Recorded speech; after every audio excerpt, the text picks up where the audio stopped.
Tudo bem, pessoal? Bom, na quinta-feira passada nós tivemos a primeira live, né, sobre o texto, mas houve em torno de 20 alunos que assistiram, né, tinha alguns convidados externos, né, ex-alunos meus, e como a turma tem quase 60 alunos matriculados, eu achei melhor retomar o texto aqui, né, pelo YouTube, como nós vínhamos tentando fazer com o restante da matéria anteriormente a isto, para permitir que a maioria de vocês tenha acesso ao texto quando e se quiser ou puder. Né? Um dos muitos e grandes problemas do Brasil é que nós somos um país analógico. Então a internet cai toda hora, não tem internet do quanto é lugar, a internet é uma merda e tudo mais. E eu particularmente sempre achei esse recurso do YouTube muito mais inteligente e protetivo com relação a vocês. E a prova insofismável disso é que eu fui o único professor que adotou esse método. Então a ideia aqui é voltar atrás, né, para quem assistiu a live, e falar um pouco do texto Recomendações aos Médicos que Exercem a Psicanálise, numa nova tradução, essa direta do alemão para o português, já que a anterior oficial era do inglês para o português, e tentar esmiuçar um pouquinho do texto, que na verdade é simples, ele parece grande à primeira vista, né? Mas é um texto com letras grandes, né? Só falta ter figuras. Então eu escolhi esse texto por duas razões fundamentais. Primeiro, porque ele é um texto extremamente útil, né? Não só à nossa disciplina, como à futura prática de estágio e profissional de vocês, para quem enveredar pela clínica, mesmo que não o faça pelo caminho da psicanálise, a meu ver, já que ele aqui vai estabelecer alguns pressupostos que são muito básicos para o exercício da clínica, em qualquer modalidade de que se trate. Então, embora seja um texto voltado para médicos que exercem a psicanálise, como o próprio nome diz, na verdade, se ele for lido adequadamente, ele contém algumas noções, algumas recomendações que seriam válidas para várias outras perspectivas clínicas lá do campo da psicologia. A outra coisa é que, por uma feliz coincidência, ele verdadeiramente dá prosseguimento à disciplina, né? Porque vai falar de uma forma muito prática, pragmática, concreta, empírica, que é algo de que vocês sempre se ressentem quando se trata da clínica psicanalítica, do como é que um psicanalista trabalha, afinal de contas. É claro que, como o texto é de 1912, ainda se trata de um texto relativamente embrionário do Freud, mas no qual, entretanto, ele já chegou a algumas conclusões, já chegou a uma certa formalização dos procedimentos que devem permear o ofício do psicólogo e o exercício da clínica sob a ética da psicanálise. Por outro lado ainda, e aí já entrando no texto, é forçoso lembrar que esse é um texto que, embora já comece de cara falando de regras técnicas, há um equívoco aí com sentido, né, com sentível, aceitável, já que o Freud é o pai da matéria, porque o que peculiariza a psicanálise, vejam, é justamente o fato de que ela não tem técnicas, como elas são pensadas no âmbito das psicologias clínicas. Porque a ideia de técnica está muito voltada a algo que, sendo aplicado a um determinado objeto ou um sujeito, vai sempre inexoravelmente, ou muito provavelmente, pelo menos, produzir os mesmos resultados. No caso da psicanálise, muito embora o próprio Freud use o termo técnicas aqui, regras técnicas, não se trata disso absolutamente, e tudo se passa como se o próprio Freud ainda não tivesse se apercebido disso completamente, já que é um texto de 1912, né? Então esqueçam a ideia de técnica para a psicanálise como algo que se aplica invariavelmente a todo e qualquer sujeito, Porque se há algo que é variável, né, é a estrutura clínica de cada um de nós. A gente vai ter oportunidade, espero, de ver isso mais adiante. Mas o fato é que seria impensável a ideia de que haveria determinados pressupostos, né, técnicos que, aplicados a todo e qualquer sujeito, produzissem o mesmo efeito no caso da psicanálise. No caso das psicologias clínicas, a parada é diferente. A outra coisa, né, é que aqui o Freud está fazendo apenas e tão somente recomendações. E ele diz, né, a partir da sua experiência clínica, que quando ele escreveu o texto já tinha aí uns quase 20 anos, né, de exercício da clínica, muito embora uma parte desses 20 anos, 30 anos, na verdade, quase 30 anos, ele não tenha usado o método analítico simplesmente porque o método analítico não existia ainda. Ele usava o método catártico, né, de que nós falamos antes, tinha usado a hipnose, sugestão, essas coisas. Então aqui ele já está meio com um pé, né, os dois pés na psicanálise. Outra coisa para a qual eu peço a atenção de vocês é a de que talvez não se possa falar rigorosamente de uma clínica psicanalítica freudiana, né? Eu sempre fico muito espantado quando escuto alguém dizer assim, estou fazendo análise com um freudiano, né? Então, para mim, tem alguma coisa equivocada, profundamente equivocada nessa expressão, já que a noção de clínica no Freud foi apenas esboçada, apenas delineada em suas grandes linhas, e há mesmo campos da clínica que foram mal contemplados pela psicanálise freudiana, como, por exemplo, das psicoses, que sempre foi uma pedra no sapato do Freud e da própria psicanálise, pelo menos até a chegada do Lacan, né? Então, dito isso, eu vou pedir desculpas a vocês, porque eu vou recorrer um pouco ao texto para não perder o fio da meada. Então, ele abre o texto, né, falando da primeira tarefa com a qual o analista se defronta. Isso diz respeito justamente à imperativa recomendação de que o analista não pode fazer anotações durante a sessão. A tradução nova nessa versão que eu forneci para vocês, a meu ver, está até um pouco ruim, porque meio que mistura os termos notar e anotar. Então, eu diria que notar, para começo de conversa, é um verbo cuja acepção nos remete fundamentalmente à observação, ao olhar. E aí já tem um equívoco, na medida em que a psicanálise não é uma clínica do olhar, e sim uma clínica da escuta. Por outro lado, anotar as sessões, como a gente vê às vezes em filmes e etc., é algo completamente, não só proibido, terminantemente proibido, vedado na clínica psicanalítica, como verdadeiramente dispensável, se não prejudicial ao bom andamento dos trabalhos, né? Por quê? Porque a anotação, ela necessariamente vai estar remetida, pelo menos majoritariamente, aos aspectos aparentes, manifestos do discurso dos pacientes. Então, a ideia de que eu não posso perder palavra alguma, de que eu tenho que anotar tudo o que ele disse, como se o psicanalista fosse uma espécie de taquígrafo ou estenógrafo, né?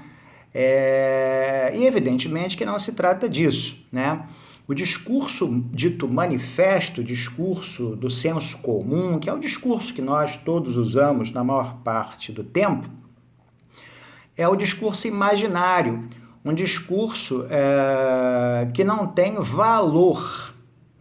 Valor para a psicanálise tem o discurso do inconsciente. Mas o discurso do inconsciente, pelo menos para os neuróticos, não anda à flor da pele, não anda à flor do nosso discurso. ele aparece de vez em quando ao longo das sessões, né? E há sessões mesmo em que ele pode não comparecer eventualmente, da mesma forma como comparece nos nossos sonhos, nos nossos lapsos, nos nossos xistes, nos nossos sintomas, nos nossos atos falhos, que são todos eles, como irá depois dizer a turma do Lacan, formações do inconsciente, ou seja, como se fossem fragmentos do recalcado que emergem, no caso das sessões psicanalíticas, à medida em que o analista pede ao seu analisando que, na fórmula clichê do Freud, fale livremente sobre tudo. Ora, Freud sabia perfeitamente, nós também sabemos, que ninguém, mesmo numa análise, fala livremente sobre tudo. Há censuras que verdadeiramente nos impedem de fazer isso que o analista, não obstante, nos pede a cada sessão, espera de nós a cada sessão. Mas o que ele está fazendo aí é tentar esticar essa corda do discurso de modo que, devidamente esticada, suficientemente esticada, ela como permita, entre os buracos que eventualmente se formem a partir desse esticamento do discurso metafórico do qual eu estou falando, conteúdos do inconsciente possam aparecer. Então, é a estes fragmentos do inconsciente que a escuta do analista deve estar atenta, e não ao discurso manifesto do paciente. Quando eu anoto, então, as sessões, eu estou provavelmente me ligando mais, prestando mais atenção, anotando mais aquilo que ele fala manifestamente do que aquilo que foi dito pelo inconsciente dele lá e cá, ora sim, ora não. Tá claro? Então ele faz uma recomendação expressa com relação a isso, e isso que ele pede para o analisando fazer, ele batizou de associação livre. Fale livremente, tão livremente quanto puder, sobre tudo que lhe vier à mente. Então a ideia aqui, acho que está muito bem sintetizada, traduzida num dito popular, que fala assim: uma palavra puxa a outra. Então, à medida que o analisando fala, literalmente uma palavra puxa a outra, uma lembrança puxa a outra, uma representação puxa a outra, uma lembrança puxa a outra. E há um encadeamento lógico entre tudo isso que é dito, embora nem sempre esta lógica seja visível facilmente. Muita coisa que o paciente fala em análise só vai fazer sentido muito tempo depois, justamente por associação a outros tantos ditos que ele proferiu, às vezes muito tempo depois em análise. Pode ser na sessão seguinte, pode ser no momento seguinte, mas isso não é uma regra, o que mostra como é que a psicanálise é diferente em relação a outras perspectivas clínicas. Mas uma diferença aí crucial, né? Da mesma forma, né, se o que compete ao analisando é estar em associação livre durante as sessões com seu analista, o que cabe ao analista em contrapartida? Cabe, diz o Freud, algo que ele batizou de atenção flutuante. Então, por atenção flutuante, a gente pode entender uma condição muito peculiar na qual o analista aparentemente está afastado daquilo que é dito pelo paciente, meio que distraído, desconectado, mas aquilo de que ele está desconectado é verdadeiramente, desejavelmente esse discurso manifesto, o discurso do senso comum, o discurso imaginário do paciente. Para quê? Para que ele possa realmente escutar aquilo que está nas entrelinhas do discurso manifesto do analisando. Freud assinala que se o analista se detiver a prestar atenção demasiada no que é dito manifestamente, ele furtará de si mesmo a possibilidade de escutar esse discurso do inconsciente, que é onde jaz a verdade sobre o sujeito. Tá? Então, a atenção flutuante foi o termo, né, foi o conceito que ele inventou para designar a conduta peculiar, né, do analista durante as sessões. Então, pode parecer para o paciente que o analista não está nem aí, né? E, de fato, ele não está nem aí, mas para o discurso manifesto, porque quase tudo que a gente fala é lantejoula, é purpurina, não tem importância, né? Mas o que está por detrás disso que é dito manifestamente? Então, é isso que importa para um processo de análise, tá? E vai balizar a conduta do analista. Nesse sentido, então, neca de pitibiriba de fazer anotações. Entretanto, quando vocês chegarem lá no SPA, no estágio, no 8º período, vocês vão se defrontar com algo que é contraditório com isso que eu estou falando, que é o fato de que vocês serão obrigados a escrever pequenos relatos de todas as sessões que vocês tiverem com seus pacientes, pouco importa a perspectiva clínica que vocês tenham abraçado, psicanálise, Gestalt, Rhodes, tanto faz. Por quê? Porque isso é uma exigência do MEC, uma exigência do Conselho Federal de Psicologia para fins de comprovação da realização do estágio, de cômputo das horas de atendimento, sem o que vocês não poderiam se graduar em psicologia. Mas para um supervisor psicanalista,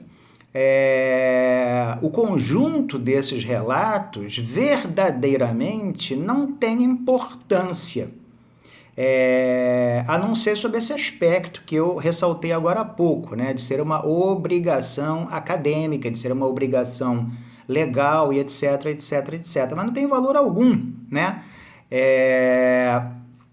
O Freud mesmo, nesse texto, em outras passagens dos artigos sobre técnica, dos chamados artigos sobre técnica, ele assinala, né, ele pontua que qualquer anotação que seja feita sobre os atendimentos só tem valor para uma finalidade, que é a pesquisa. Ora, ninguém faz pesquisa no SPA a partir dos relatos dos pacientes. Ou, se fizer, aí sim esse relato pode ter algum valor.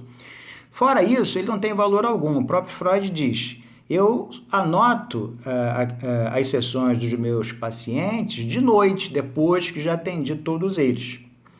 Então, volta a história de não fazer anotações durante as sessões. E aí pode ocorrer a vocês uma pergunta mais do que esperada, mais do que natural. Mas e se eu esquecer, né? Eu sou muito esquecido, já esqueço tudo. Minha mulher pede para eu ir no mercado, no Guanabara, comprar feijão com Brasil e eu troco, compro tio João, né? Como é que eu faço, né? Eu vou me esquecer, né? E se eu me esquecer, estarei sendo um mau estagiário e no futuro um mau clínico? Não, pelo menos pela perspectiva da psicanálise, porque aquilo que o analista retiver para fazer o relato ou simplesmente retiver sobre a narrativa, o discurso do paciente, é aquilo que para o analista pareceu significativo. E é isso que importa verdadeiramente, tá? Pode acontecer, entretanto, do analista perder alguma coisa que ele na hora percebeu como significativa e depois não se lembra de jeito nenhum. Provavelmente, nesse caso, né, pensando em termos psicanalíticos, aquilo que foi dito, de alguma forma, produziu um efeito no analista que fez com que ele recalcasse isso que foi dito pelo analista, pelo analisando. Provavelmente, entretanto, isto de que ele não se recorda, né, isso que foi recalcado, voltará, se for realmente significativo, numa sessão seguinte, mesmo que demore muito tempo, né? E, por outro lado, tudo que é dito pelo analisando, de alguma forma, está encadeado.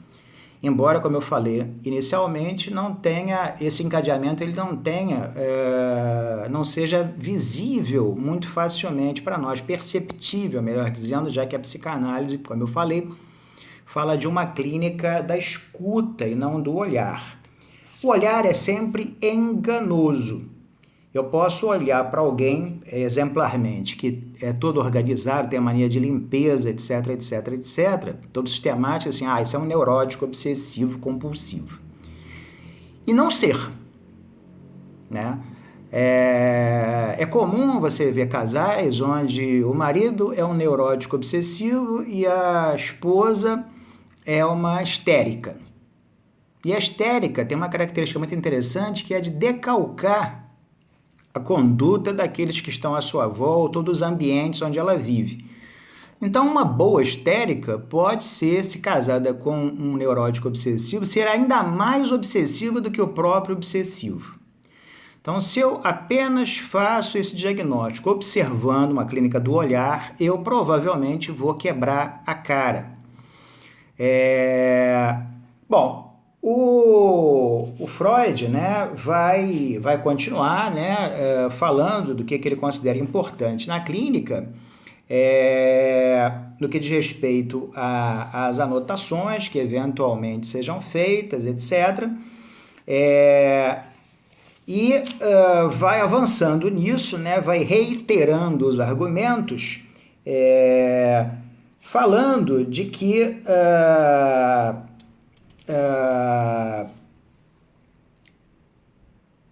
o êxito da análise não está necessariamente associado a uma mitigação de sintomas. Essa mitigação, entretanto, caracterizou durante muito tempo a clínica psicanalítica. Então, Freud, ele ao mesmo tempo que inicia seus primeiros experimentos na escuta das histéricas, visando justamente a mitigação ou mesmo a eliminação dos sintomas, aos poucos ele vai percebendo que há muito mais para ser dito para além do puro sintoma do paciente, no caso, as histéricas, de que aquilo que levava as histéricas para a análise, de um modo geral, não era a razão efetiva pela qual elas tinham procurado por ele, Freud. É uma coisa que vocês vão conhecer também no estágio, né, e que em psicanálise a gente chama de queixa, ou motivo pela procura de escuta. É como se fosse uma isca que o sujeito jogasse para si próprio para buscar análise e, na verdade, não fosse aquele o motivo verdadeiro pelo qual ele busca essa mesma análise. Então, isso que é a questão do sujeito, uma questão que ele formula necessariamente sobre si mesmo, é o que vai ser o material da análise. Então, a psicanálise vai aos poucos derivando de uma clínica que buscava uma mitigação ou uma extinção dos sintomas que perturbavam a vida do paciente. E, neste sentido, era uma clínica realizada intensivamente. Freud atendia seus pacientes usualmente 6 vezes por semana, mas que era uma clínica também breve, uma clínica na qual esses pacientes eram analisados por um período curto de tempo. Na medida em que o Freud percebe que, no caso da clínica psicanalítica, ela não pode se restringir, de fato não se restringe à extirpação de sintomas, esse tempo de tratamento vai sendo paulatinamente alongado. E é por isso que a psicanálise, durante muito tempo pelo menos, foi conhecida por ser um método de tratamento longo, né? Isso não é uma verdade absoluta, eu diria, porque, como em tudo na psicanálise, vai variar muito da transferência que se estabelecer entre o analisando e o analista, vai depender muito de se esse hipotético analisando já não esteve em outros processos de análise antes, vai depender do que a gente chama de produtividade dele, da capacidade de trabalhar em análise, né? Porque tem pacientes que vão lá e ficam como que inertes, né? E aí sim é concedido ao analista, que de um modo geral tem que ser reticente, tem que falar pouco, intervir pouco, cabe ao analista algum tipo de intervenção que propicie o quê? A volta do discurso do analisando. Então, Um pressuposto fundamental da clínica psicanalítica é de quem fala, quem foi lá para falar, não é o psicanalista, mas sim o analisando. Embora isso frequentemente seja subvertido aqui ou acolá, porque o nosso impulso, né, de trabalhar em prol do bem dos analisandos é muito forte, né? Principalmente para quem foi fazer psicologia, imbuído dessa ideia, né, falaciosa de fazer o bem ao semelhante.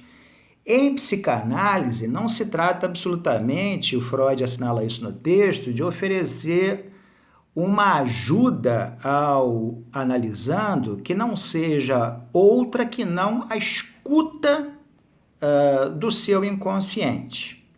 Então, a ideia de uma intimidade, de uma compaixão, como Freud vai escrever no texto, do analista em relação ao seu analisando, é uma coisa que deve ser deixada para a mãe do analisando, para o pai do analisando, para os irmãos do analisando, para os vizinhos, para os amigos, para o pastor, para o padre, para o diabo que o carregue, mas nunca para o analista.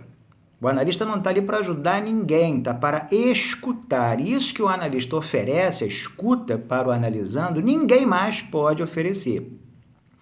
Então, o analista não pode malbaratar, né, banalizar isso que só ele, de fato, pode oferecer ao seu analisando.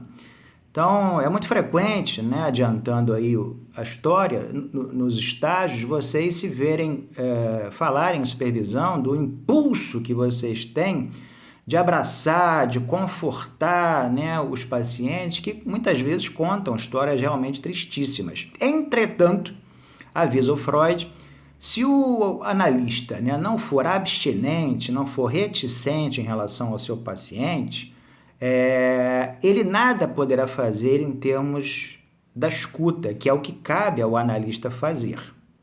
Essa é, eu diria que uma modéstia dentre tantos que caracteriza a clínica psicanalítica. De fato, um poeta falou uma vez uma coisa que eu associo muito à condução da análise pelo analista, né? Quando tudo corre como deve ser. Então, esse poeta diz o seguinte, mais cauteloso do que o amor, a amizade não faz promessas. Então, a psicanálise não faz promessas, porque ela sabe que não pode prometer coisa alguma para os analisandos. E por que não pode prometer? Porque isso vai depender, né, o lugar onde vai se chegar, se é que se vai chegar a algum lugar, é imponderável, né? Obedece a um sem número de variáveis que não é possível prognosticar em momento algum. É claro que se deseja que exista um processo de análise, mas não é possível garantir que as coisas cheguem até onde se deseja. E o analista, na verdade, não deseja nada, né? Ou se deseja é apenas escutar o seu analisando. Vejam, o analista, para a psicanálise, é aquele camarada que verdadeiramente não sabe o que acontece, o que se passa com o analisando, que é outro pressuposto que diferencia radicalmente a psicanálise da psicologia clínica em qualquer uma das suas vertentes. O psicólogo clínico é justamente o camarada que supõe saber aquilo que se passa com o paciente, vai tirar alguma coisa dele, o psicoterapeuta, para dar ao analisando, ao paciente, no caso, cliente, conforme for a abordagem, isso vai mudar de alguma forma a subjetividade do analisando, do paciente, do cliente. O analista, ao contrário, ele sabe que não sabe, mas ele sabe que quem sabe sobre si mesmo, sabe sobre a sua verdade, é o próprio analisando. O diabo é que o analisando não sabe que sabe. E ele só pode se aproximar dessa verdade que está dentro dele, entretanto, mediante um processo de análise. Então, ao analista não é dado saber coisa alguma, e de fato ele não sabe. Até porque os sentidos, né, daquilo que diz respeito ao discurso do analisando não estão previamente dados. Eles são construídos ao longo de um processo de análise, de modo que alguma coisa que durante muito tempo pareceu bastante razoável para o analisando muda mais adiante ao longo do processo de análise. Tá claro? Então, a ideia de uma reticência, né, de uma atitude abstinente por parte do analista é algo que é crucial para a boa condução do método psicanalítico. Isso está um pouco associado, né, ou bastante associado, com uma ideia de que o Freud fala no texto, e que eu cheguei a mencionar na live, que é a ideia do analista funcionar cirurgicamente, né? Quer dizer, tentar ser pontual, se concentrar naquilo que de fato importa a análise, e não desperdiçar tempo, atenção, escuta com outras formas de manifestação que eventualmente podem permear o processo de análise. Como o que, por exemplo? Justamente aquilo de que eu falava antes, os afetos do analista. Quer dizer, os afetos do analista podem, de acordo com Freud, verdadeiramente perturbar a escuta e, portanto, perturbar o trabalho do analista. Então, vejam, não é que o analista seja alguém inclemente, incapaz de compaixão, mas ele não pode se deixar tomar por essa compaixão na escuta do analisando, sob pena dele ficar surdo para aquilo que realmente importa. Isso pode ser difícil, é claro, e como é que o analista, então, pode ser tão frio, né, como o próprio Freud menciona no texto em alguma parte, né? Não se trata de frieza, eu diria, mas se trata dele próprio, o analista, ter passado para ser analista pela análise pessoal. Então, a análise pessoal vai ser crucial na formação do psicanalista, na medida em que vai permitir a ele, dentre outras vantagens, que ele não se embole, não se misture com o analisando. Então, ele pode escutar o relato mais pungente, mais triste, mais doloroso, e há muitas histórias tristíssimas, todos nós sabemos, muitas delas as das nossas próprias vidas, e nem por isso ao analista compete consolar o paciente como se ele fosse um outro sujeito. Vejam que na relação